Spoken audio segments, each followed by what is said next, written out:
Hi everyone, আজকে আমি আমার পছন্দের মুখরোচক খাবার নিমকি বানালাম। তো তার জন্য আমি এখানে ইউজ করেছি 4 কাপ মতো ময়দা, কালো জিরে, লবণ, চিনি আর দিলাম ঘি। এখানে ঘিটা না দিলেও চলবে, আমার মনে হলো তাই আমি দিলাম। তো তারপর একটু সাদা তেল দিয়ে প্রথমে সব কিছু ভালো মতো মিশিয়ে নিয়েছি। এরপর একটু একটু জল দিয়ে ভালো মতো মেখে নিলাম আর ঢেকে রাখলাম কিছুক্ষণের জন্য।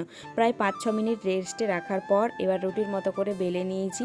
তারপর ছুরি দিয়ে একটু আস্তে আস্তে করে ত্রিকোণভাবে কেটে নিতে হবে। তো এই কাজটা একটু সময় নিয়ে করতে হবে যাতে নিমকিগুলো ভালোভাবে শেপ আসে। তো এখানে আমি প্রত্যেকটা নিমকি ধীরে সুস্থে কেটে নিচ্ছি। আর যেহেতু এটা আমার খুব পছন্দের একটা জিনিস, তাই একটু কষ্ট হলেও কোনো ব্যাপার না। যেমন আমি খেতে ভালোবাসি তেমন বাড়ির সবাইকে করে খাওয়াতেও ভালোবাসি।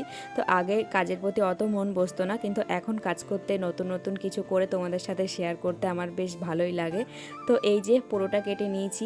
এরপর একদম গ্যাস মিডিয়ামে রেখে হালকা লাল লাল করে ভেজে নিলাম। আর দেখো, থালা ভরা নিমকি আমি বাড়িতেই তৈরি করে নিলাম। তো ভিডিওটা তোমাদের কেমন লাগলো অবশ্যই জানিও।